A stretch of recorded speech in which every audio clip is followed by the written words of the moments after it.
जय हिंद बच्चों। आज हम लोग क्लास 10 देखा है। क्लास 10 का फिजिक्स के चैप्टर 2 देख रहे हैं। क्या चैप्टर 2 में हम लोग का आज टॉपिक क्या है? अपेक्षिक अपवर्तनांक। तो हम लोग अपवर्तनांक देखे थे, अब देखेंगे अपेक्षिक अपवर्तनांक। तो चलिए वीडियो को स्टार्ट करते हैं। देखिए वीडियो में हम लोग का है अपेक्षिक अपवर्तनांक क्या है, चाहे किसे कहते थे। बोला है दो माध्यमों के निरपेक्ष अपवर्तनांक के अनुपात को अपेक्षिक अपवर्तनांक कहता है। बोला कितने माध्यम? दो माध्यम रहना चाहिए। तो बोला दो माध्यमों के निरपेक्ष क्या है? निरपेक्ष अपवर्तनांकों के अनुपात को अपेक्षिक अपवर्तनांक कहा जाता है। इसे n21 क्या आपका n21 इसे क्या कहते हैं? n21 से सूचित किया जाता है। किसे? n21 से आपका सूचित किया जाता है। तो हो जाएगा n21 बराबर n2 बटा में n1। n2 का है, ये आपका माध्यम है, n2 माध्यम है, n1 भी आपका क्या है? माध्यम है। तो दो को माध्यम दिया गया, इसलिए हम लोग इसको क्या मान रहे हैं? ये भी n2 आपका एक माध्यम है, n1 भी आपका एक माध्यम है। तो बोला कि अपवर्तनांक बराबर क्या होता है? तो फॉर्मूला होता है n21 बराबर n2 माइनस में n2 बटा में n1। क्या होगा? n2 बटा में n1। इन माध्यमों में प्रकाश की चाल C1 तथा C2 है। क्या है? इन माध्यम में प्रकाश की चाल क्या है? C1 तथा C2। मान ली कि माध्यम 1 में C1 प्रकाश चला, माध्यम 2 में प्रकाश चल क्या? C2 है। क्या होगा? C2। तो हो जाएगा n क्या हो जाएगा? n1 में हो जाएगा आपका C1 बटा में C बटा में C1 तथा n2 में हो जाएगा C बटा में C2। क्या हो जाएगा? C बटा में शून्य में प्रकाश चल रहा है आपका, माध्यम में प्रकाश की चाल। तो क्या n2 है, तो इसका क्या हो जाएगा? C2। n1 तो क्या आपका? C1 हो जाएगा। तो हो जाएगा n1 एक माध्यम है जिसमें प्रकाश की चाल क्या है? C1 है, शून्य में प्रकाश की चाल है। ये n2 एक माध्यम है जिसमें प्रकाश की चाल क्या है? C2 है, आपका भी प्रकाश की चाल है शून्य में। तो हम लोग फार्मूला बनाए। फार्मूला क्या था आपका? n21 क्या? n21 बराबर था n2 बटा में n1। क्या है? n2 बटा में n1। तो अब फार्मूला बैठाई तो आप इसको देखिए n2 आपका कितना दिले है? C बटा में C2 बड़ी बटाएगा, ये वाला हो गया n1 कितना है? C बटा में C1। अब इसको देखिए पलट के गुना के C बटा में C2, ये नीचे वाला ऊपर, ऊपर वाला नीचे, नीचे है ऊपर जाएगा, है ना? बटा में तो कहाँ ऊपर जाएगा, तो हो जाएगा C1 बटा में C हो जाएगा। तो देखिए C है, C और C आपका क्या जाएगा? कट जाएगा। देखिए क्या था आपका? C1 बटा C2। तो इसको लिख लिए C1 बाई C2 लिख लिए, गुना में है, बटा में नीचे है, तो कहाँ जाएगा? ऊपर। प्लट कहाँ जाएगा? ऊपर जाएगा। तो हो जाएगा C से C आपका कट जाएगा, बचेगा क्या आपका? C1 बटा में C2। क्या बचा आपका? C1 बटा में C2, ये आपका बच जाएगा। तो ये आपका बच जाए। तो देखिए अब फॉर्मूला क्या निकला? n21 बराबर हो जाएगा C1 बटा में C2। आपका ऐसे भी हम लोग लिख सकते हैं। ठीक है। अगला देखिए क्या है? अगला आपका है अपवर्तन के नियम। क्या है? प्रकाश के अपवर्तन के। हम लोग पहले पढ़े थे प्रकाश के परावर्तन के नियम, अब देखें प्रकाश के अपवर्तन के नियम। तो आपको एग्जाम के लिए दोनों नियम बहुत जरूरी है, तो इसलिए लिखे हैं मस्ट भी आए। तो प्रकाश के परावर्तन के नियम, अपवर्तन के नियम आपको एग्जाम में बहुत बार पूछता है, इसलिए आपको ना इसको दे दिए है मस्ट। तो इसको आप लोग याद कर लीजिए, क्या कि आपको एग्जाम में बहुत बार पूछा गया है। तो बोला है अपवर्तन के नियम, मतलब अपवर्तन के नियम हम लोग प्रकाश के बारे में देखें। तो प्रकाश के अपवर्तन का नियम क्या है उसके बारे में हम लोग देखेंगे। तो बोला है प्रकाश के अपवर्तन के दो नियम। कितने नियम है? प्रकाश के अपवर्तन कितने नियम? दो। प्रकाश के परावर्तन के भी दो नियम है, और प्रकाश के अपवर्तन के कितने नियम है? दो नियम है। तो चलिए देखते हैं। तो बोला है कि प्रकाश के अपवर्तन के दो नियम। पहला क्या आपका? तो बोला है आपका आपतित किरण, अपवर्तित किरण तथा आपतन बिंदु पर खींचा गया अभिलंब तीनों एक ही समतल में। देखिए क्या होता है आपका? आपतित किरण, अपवर्तित, प्रकाश के परावर्तन में परावर्तित, अपवर्तन में अपवर्तित। तो बोला आपतित किरण, अपवर्तित किरण तथा आपतन बिंदु पर खींचे गया विलंब तीनों एक ही समतल में होते हैं। क्या होता है? तीनों एक ही समतल। देखिए मान लीजिए ये आपका प्रकाश की किरण है, यहाँ से आएगा, ये आपका मुड़ गया। क्या है? मुड़ गया। इस पर एक अभिलंब डाल दिए, लंब डाल दिए, तो वही बोलेंगे ये आपका आपतित किरण है, ये आपका परावर्तित किरण। देखिए है ना, अपवर्तित किरण है, मुड़ने वाला अपवर्तित होता है, अपवर्तित। आई हो जाएगा आपतित। कौन किरण हो जाएगा आपका? आपतित किरण। ये आपका हम क्या डाल दिए? अभिलंब। क्या डाल दिए? इसको हम बोलेंगे अभिलंब। यहाँ आपका बिंदु को क्या बोलेंगे? आपतन बिंदु।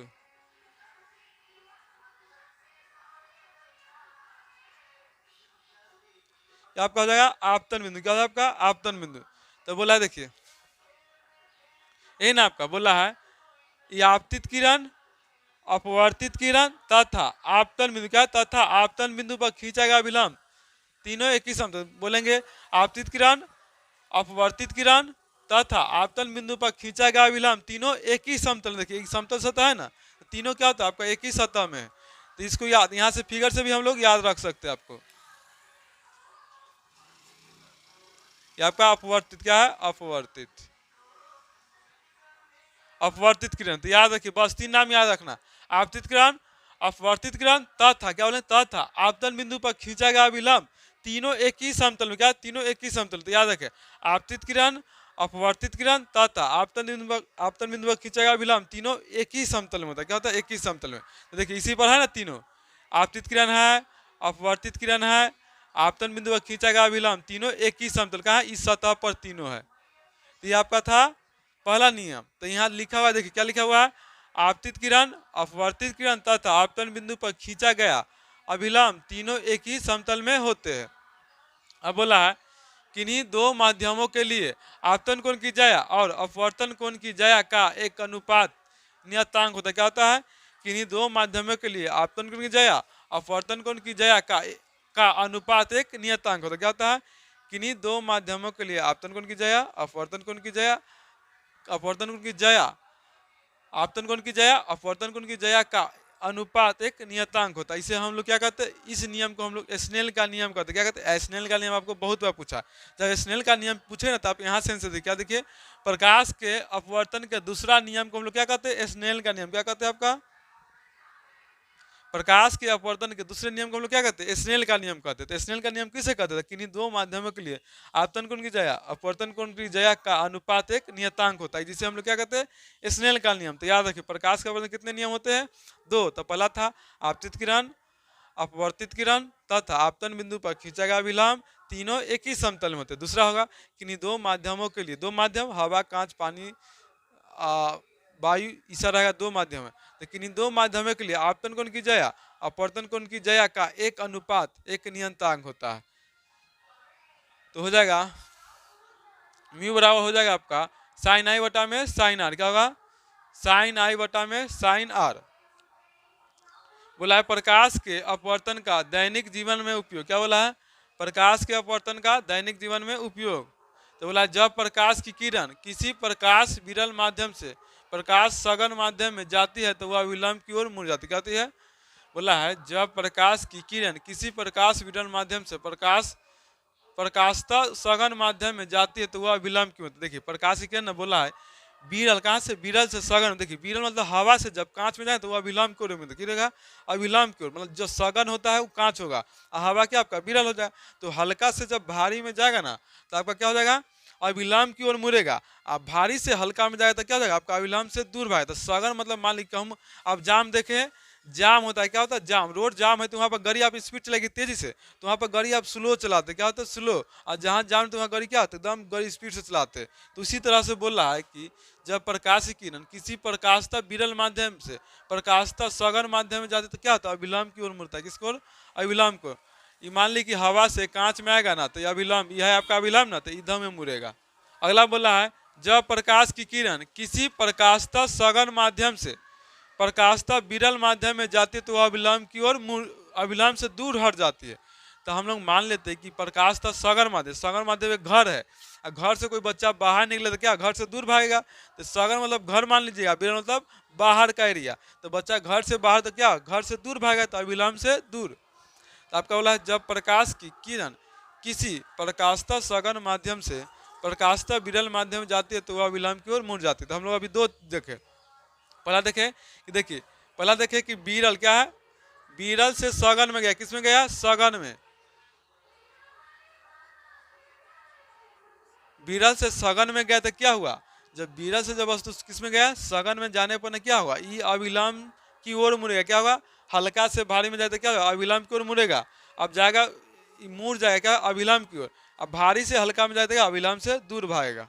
तब बोल रहा है जब प्रकाश की किरण दो माध्यमों को अलग करने वाली सतह पर लंबवत, क्या लंबवत सीधे पड़ती, लंबवत पड़ती है तो वह बिना मुड़े अर्थात बिना अपवर्तन के सीधे निकल जाती, क्या सीधे निकलती। बोला है जब प्रकाश की किरण दो माध्यमों को अलग करने वाली सतह पर लंबवत पड़ती सीधे पड़ती है तो बिना विचलन के अर्थात बिना मुड़े हुए सीधे निकल जाती है। तो ये तीनों का अभी देखें, तीनों का क्या फिगर से समझिए। देखिए मान लीजिए कि आपका है ये कांच है, क्या आपका कांच, कांच आपका सघन, क्या है इस सघन माध्यम है ना, क्या कि सघन हो जाए, क्या सघन। ये आपका वायु, वायु को हम लोग क्या कहेंगे विरल कहेंगे, इसका अपेक्षा विरल है ना, तो आपका विरल माध्यम हो जाएगा। ये विरल माध्यम हो गया। जब प्रकाश की किरण यहाँ से आया तो देखिए ये आपका अभिलंब है, क्या है ये अभिलंब है। तो प्रकाश की किरण ऐसे जाना चाहिए, क्या ऐसे जाना चाहिए ना, लेकिन ये क्या अभिलंब की ओर मुड़ जाए, किधर हो जाएगा अभिलंब की ओर मुड़ गया। क्या हो गया अभिलंब की ओर मुड़ गया। तो वही बोलेंगे जब प्रकाश की किरण विरल माध्यम से सघन माध्यम में जाती है तो वह अभिलंब की किधर मुड़ेगा, ये आपका अभिलंब है, अभिलंब की ओर मुड़ जाए। किसकी ओर मुड़ेगा अभिलंब की ओर, किस ओर मुड़ेगा अभिलंब। तो जब बोलेंगे जब प्रकाश की किरण विरल माध्यम से सघन माध्यम में जाती है तो वह अभिलंब की ओर मुड़ जाएगा, मतलब वायु से कांच में जाते क्या अभिलंब की ओर मुड़ेगा। और दूसरा फिगर देखिए इसी में बना लेते दूसरा, देखिए आपका कांच है, ये आपका वायु है, वायु फिर विरल माध्यम क्या है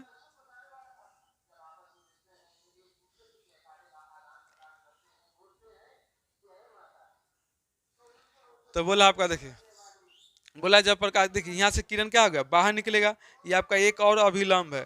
तो इसको ना ऐसे आना चाहिए लेकिन क्या जाएगा इधर नच जाएगा। तो क्या हो रहा है अभिलंब से दूर भाग रहा है, क्या हो रहा है अभिलंब से दूर, क्या जा रहा है अभिलंब से दूर भाग रहा है। तो यहाँ देखिए अभिलंब क्यों नहीं ना मुड़ा अभिलंब से दूर, तो मतलब सघन से किस में गया विरल में। तो क्या हो अभिलंब से दूर भागे, क्या होगा अभिलंब से दूर भागेगी। तो याद है जब प्रकाश की किरण वायु विरल माध्यम से सघन कांच सघन माध्यम जाती है तो अभिलंब की ओर मुड़ जाती है। जब प्रकाश की किरण कांच सघन माध्यम से वायु विरल माध्यम जाती तो अभिलंब से दूर भागती, क्या अभिलंब से दूर भागती है। एक और समझिए लास्ट आपका, मान ली कि आपका है वायु, एक माध्यम हो गया विरल है, एक माध्यम हो गया, माध्यम से पता करिए ये आपका कांच ले लिए, क्या ले लिए कांच। आपका ये कांच क्या है दूसरा माध्यम है, ई एक दूसरा विरल माध्यम है, ई एक पहला माध्यम है, माध्यम वन क्या देगा माध्यम वन मान लीजिए इसको माध्यम माध्यम टू। तो बोला है जब प्रकाश की किरण क्या बोला है जब प्रकाश की किरण क्या है दो माध्यम माध्यम है ना दो, ये हवा और कांच, दो माध्यमों को अलग करने में सतह पर लंबवत कैसे पड़ती है 90 डिग्री के लंबवत पड़ती है तो वो बिना विचलन अर्थात बिना मुड़े सीधे कहा सीधे निकल गई, क्या हुआ सीधे निकल गया। तो लंबवत पड़ती ना किरण तो क्या हुआ सीधे निकल जाए। दो माध्यम ये हवा है या कांच, दो माध्यमों को अलग करने वाली सतह है ना अलग, इधर आपका वायु इधर कांच, तो अलग कर रहा है आपको। दो माध्यमों को अलग करने वाली सतह पर कोई प्रकाश की किरण लंबवत पड़ती सीधे पड़ती तो बिना विचलन के सीधे निकल जाती है, इसको आप याद रखिएगा। चलिए आज का वीडियो हम लोग यहीं समाप्त करते हैं, अगले वीडियो में देखेंगे प्रकाश इसी के बारे में देखेंगे और अच्छे तरह से। चलिए आज के वीडियो हम लोग यहीं तक समाप्त करते हैं।